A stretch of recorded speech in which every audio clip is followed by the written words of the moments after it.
Hey guys, welcome back. So today's video is going to be all about the designer bags that I've sold recently and the reasons why. So these are the bags that I've sold in the last year or so. I do really try to have a more practical approach to my handbag collection so that the size of my collection is always manageable and every single handbag in my collection does get relatively frequent use. So I'd say my collection is always in a constant curation state. Obviously, I do really think about my purchases before I make them, especially since these items cost quite a bit, but some things you just don't know whether it's going to work out for you or not until you have the item in your hands and you use it for your own lifestyle. By the way, if you're new to my channel, welcome. I'm Isabelle. I'm so glad you're here. If you enjoy luxury items in moderation, in a practical approach, and enjoy fashion, then I think you'll really like my channel. So I'd love it if you consider subscribing to my channel and give this video a thumbs up. So starting with the first bag, I sold my Louis Vuitton Neverfull in the size MM in the Damier Ebene print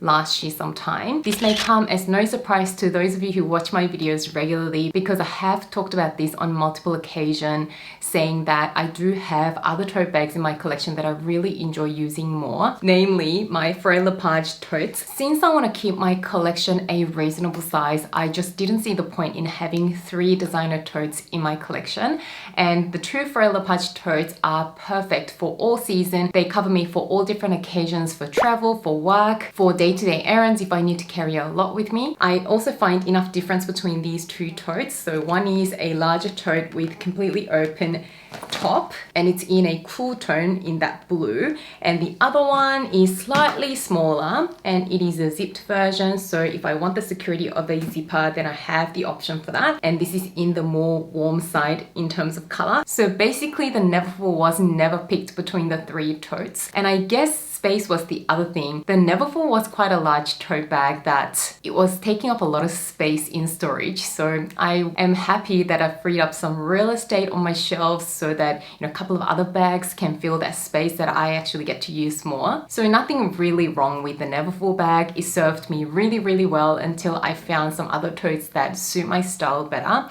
I just like how the Prada Re-edition ones are more understated and less logo-y. So basically for my collection, the Prada Re-edition totes just served me a lot better, so I decided to downsize my designer tote collection to just those 2 and say bye to the Neverfull finally.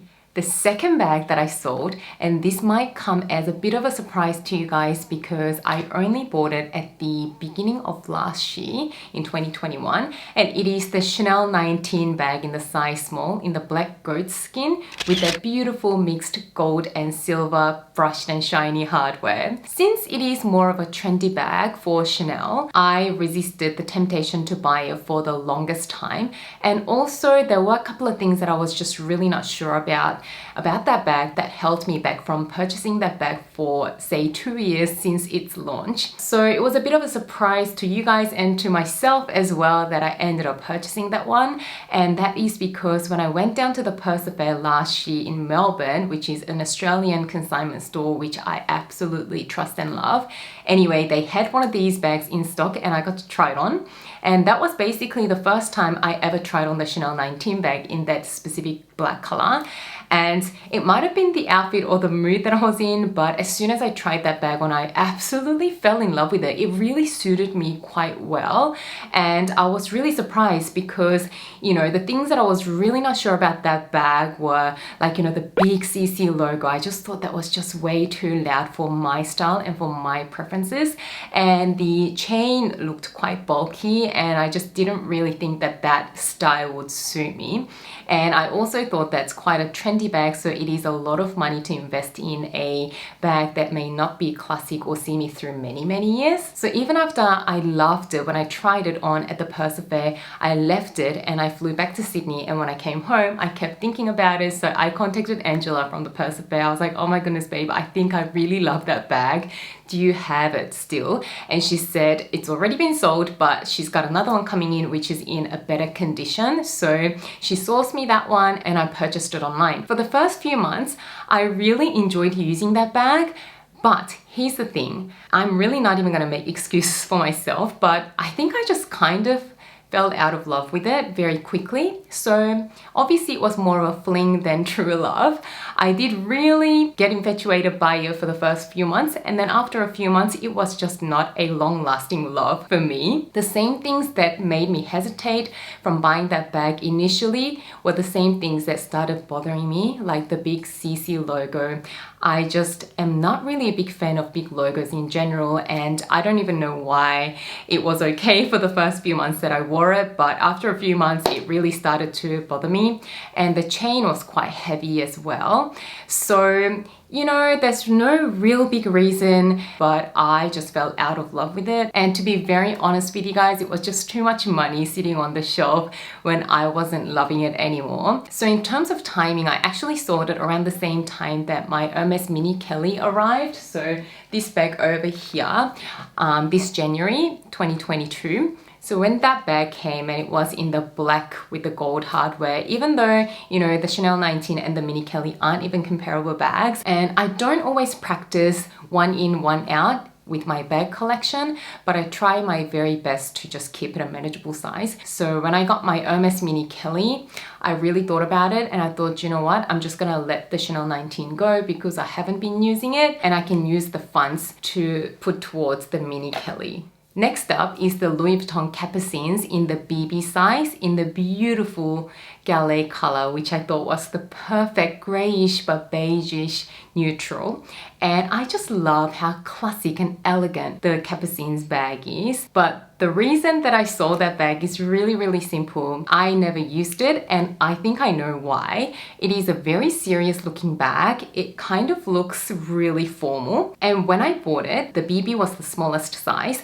Maybe in the mini, which is a cuter size, it will be a little bit more casual and less serious, but I just found the BB size in that beautiful Gallet color really serious. So with most of my outfits that I wear day to day, that bag just didn't really blend into my outfit very well. I still really love that color, so if I can find a more suitable style in that Gallet color, I would absolutely add that color back to my collection. But style was just way too serious. And the bag was actually quite bulky. Even when you do the flap all the way up, the bag didn't really come together, but it kind of stayed slightly open. Not to mention, it was quite a heavy bag because all the substantial leather, which is very luxurious, but for my liking, it was a little bit too heavy. It did have really substantial hardware, especially those rings on the sides that were attaching the top handle to the bag.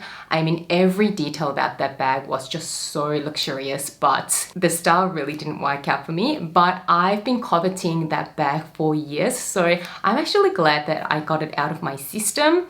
But never say never. I'm still open to maybe later on adding a mini version of that bag in maybe a bit more of a fun color, like a bright red or something that kind of balances out the seriousness of that style. Next up is the Prada Re-edition 2005 mini shoulder bag.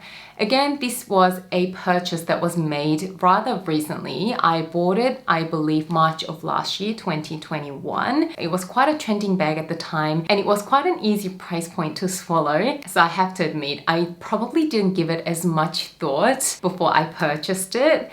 Anyway, I purchased it and again, I used it consistently for a couple of months and really enjoyed it.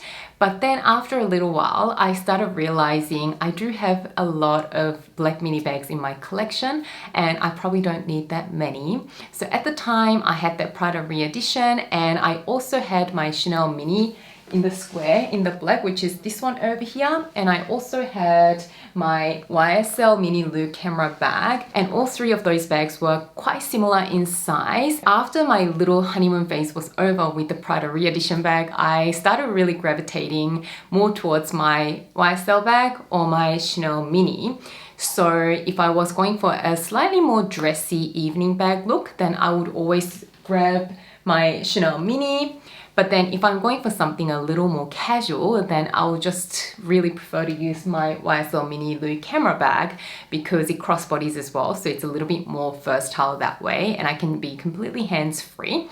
So I realized I'm not really getting that much use out of the Prada Re-edition. So I thought I'm just gonna find it a better new home. And I basically sold it within 6 months of buying it. But you know, I was happy to do that because the bag found a better home and I let it go for a fair price. So I thought it was a bit of a win-win for both me and the buyer. Next up, I saw the Saint Laurent Uptown pouch in the mock croc leather with the silver YSL logo at the front. That was a very simple decision based on the fact that I did have another Uptown clutch which is exactly the same style in the shiny black leather with the gold YSL logo at the front. So the mock croc one that I sold was just a little bit redundant. Again, I really should have known this and maybe I shouldn't have bought the other one. So I bought this smooth leather one first about 3 years ago. Wow.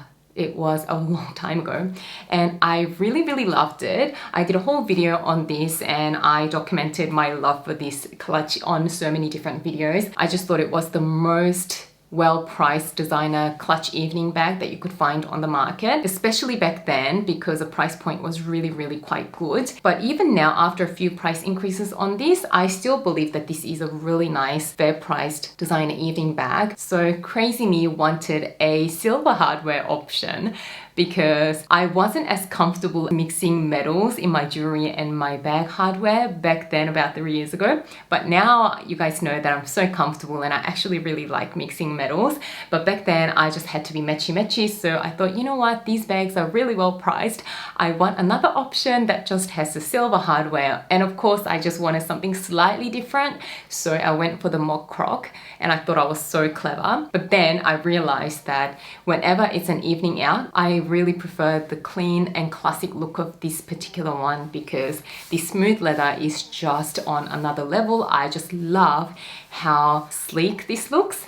And the gold hardware is what I always preferred for an evening out. So I realized I only ever used this one and I really had to force myself to really use the silver hardware one. So I decided I'm only forcing myself to use it because I have it, but if I didn't have it, then I wouldn't even have that problem. I would not even remember that I had that and I would just happily always carry this one out. So I actually listed that one on my Instagram closet page. So yes, I've actually made an Instagram luxe sales page and sold a few items on it. So if you guys are interested, follow me over there as well. It's just isabelles.style.closet. Anyway, so yes, I am so happy someone else is going to really enjoy that particular version, but I still really love this one and I think this one is more than enough for my collection. Keeping with the whole pouch clutch type theme, like SLG/handbag theme, let's talk about the 2 Louis Vuitton Toiletry pouches that I let go of. So up until last year, I had the whole trifecta of these toiletry pouches in the monogram. So this is the largest size in the size 26 that I kept. And then I also had the other 2, so the size 19 and the size 15.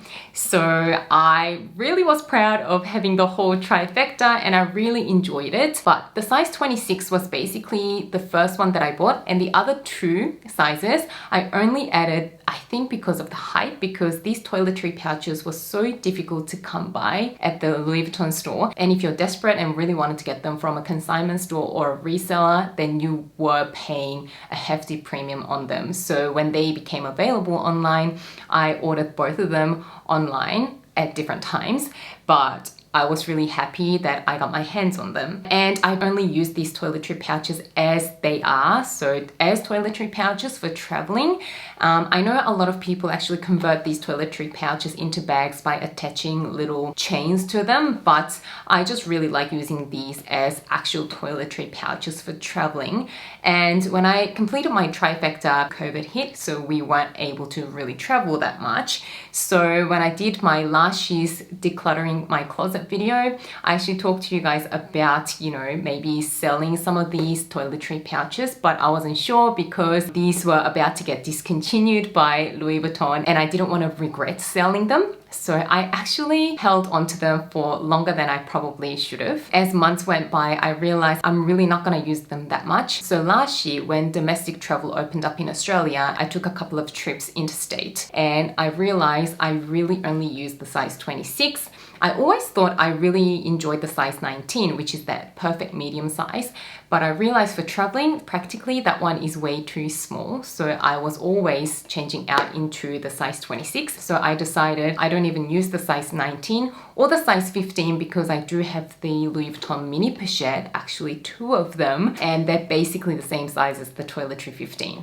So I decided let's just be practical about my collection again and not hold on to items that I haven't used for the last 2 trips. And lastly, I also sold the Saint Laurent Loulou bag in the dark beige in the medium size, and the reason is exactly the same reason why I sold my Chanel Jumbo black caviar leather with the gold hardware a couple of years ago. When it comes to a chained flat bag, I regard them as kind of more dressy looking, but that sort of a medium size is a little too large to carry as an evening bag for my liking. I really don't carry a lot for an evening out. As you saw, I do have a lot of mini bags. So it was just a little large for an evening bag. It just looked a little casual. But then when it comes to a casual day bag, I really prefer something that is a little easier to use that actually looks more casual. But a flat bag with the chain always looks a little more dressy for me. So I've learned my lesson twice over that when it comes to a chain bag that looks a little more dressy, I do really like that style in a much smaller size than those types of sizes. I did another bags I sold and why video a couple of years ago. So these are the bags that I've sold much earlier. If you haven't watched that already, I'll leave that video on screen for you to check out. I want to know if you guys sold anything in the last year or so. Do share your stories in the comments below. I hope you enjoyed this video. If you did, don't forget to give it a thumbs up and subscribe to my channel. As always, thank you so much for watching and spending some of your precious time with me today. And I can't wait to see you again soon in my next video. Bye guys.